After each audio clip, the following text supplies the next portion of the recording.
Assalamu alaikum viewers. Myself Dr. Salma Ansari. I am working as assistant professor in MIG Tibbiya Unani Medical College, Warsaw, Andheri West. I am going to continue my previous topic, that is acne vulgaris. Acne vulgaris के treatment form को आज हम यहाँ पे discuss करेंगे. अगर देखा जाए तो जब हम मैनेजमेंट और ट्रीटमेंट की बात करते हैं तो मैनेजमेंट को 3 फॉर्म्स में डिवाइड किया गया है. Mild acnes, mild to moderate acnes and severe form of acnes. Mild acnes को जब हम ट्रीट करने की बात करते हैं तो हम इसके 2 फॉर्म्स को ध्यान में रखते हैं. वो एक्नीज जो इन्फ्लेमेटरी फॉर्म्स में मौजूद हैं और वो एक्नीज जो नॉन इन्फ्लेमेटरी फॉर्म्स में मौजूद हैं. नॉन इन्फ्लेमेटरी फॉर्म्स को बहुत सिंपल तरीके से ट्रीट किया जाता है टॉपिकल थेरेपीज की मदद से. आप पेशेंट को कोई भी टॉपिकल थेरेपी दे दीजिए और उसको ट्रीट कीजिए, बिकॉज वो इन्फ्लेमेटरी फॉर्म्स में अवेलेबल नहीं है तो वहाँ एंटीबायोटिक्स को ऐड करने की जरूरत नहीं है. Then topical therapies like benzyl peroxide.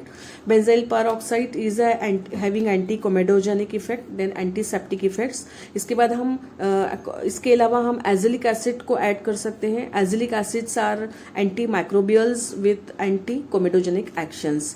अगर बेंजाइल पेरोक्साइड और एजिलिक एसिड से भी हमको पेशेंट को रिजल्ट नहीं मिलता है तो we will go for topical retinoids. Topical retinoids को हमेशा इनिशियली हम लो कॉन्सेंट्रेशन में स्टार्ट करते हैं और इसको ग्रेजुअली इंक्रीज करते हैं जैसे पेशेंट इसको टॉलरेट करने लगता है. Then this all about the non inflammatory forms. जब हम इन्फ्लामेटरी एक्नीज को ट्रीट करते हैं तो हम उसको टॉपिकल थेरेपीज देंगे, उसके साथ साथ में हम एंटीबायोटिक्स भी ऐड करेंगे. एंटीबायोटिक्स जैसे इरिथ्रोमाइसिन और क्लिंडामाइसिन.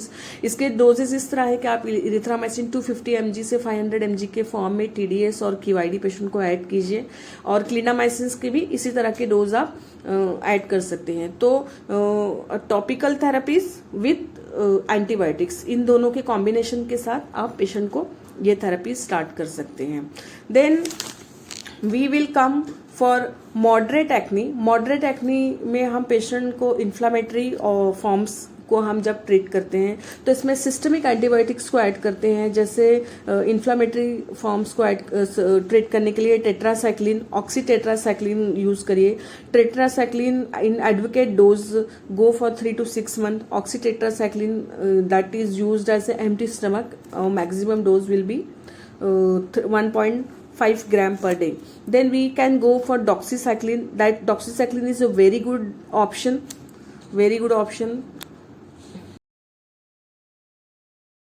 डॉक्सीसाइक्लिन के बाद minocycline, that is less frequently cause hyper pigmentation. If patient doesn't respond to any systemic antibiotics then we can go for isotretinoins. Then it is multifactorial mechanism of action जिससे sebum का production decrease होता है and excretion by over 95% of follicle hyper cornification. Generally 0.5 to 1 milligram पर kg body weight के हिसाब से हम इसको 4 months और कुछ बुक्स में 20 weeks दिया हुआ है के हिसाब से हम इसको स्टार्ट करते हैं. 1 साल तक सिबम कैसेशन रहता है और यूजुअली दवा का इफेक्ट कई साल तक रहता है, मगर फिर भी किसी पेशेंट को for the long time very low dose में आपको आइसोट्रिटिनोइन्स को कंटिन्यू रखना पड़ता है.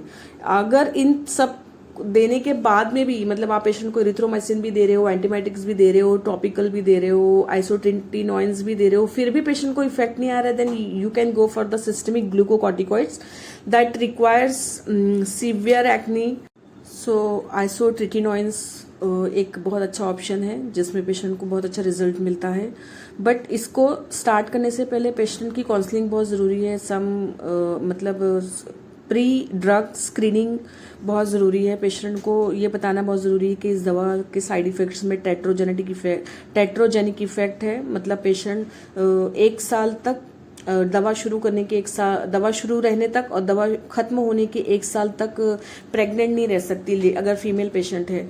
और इसमें डिप्रेशन के चांसेस ज़्यादा बढ़ जाते हैं. सुसाइडल टेंडेंसी कुछ पेशेंट्स में देखी गई है. तो इस तरह की काउंसलिंग पेशेंट को करना बहुत ज़रूरी है. इसके अलावा isotretinoins is a very good option.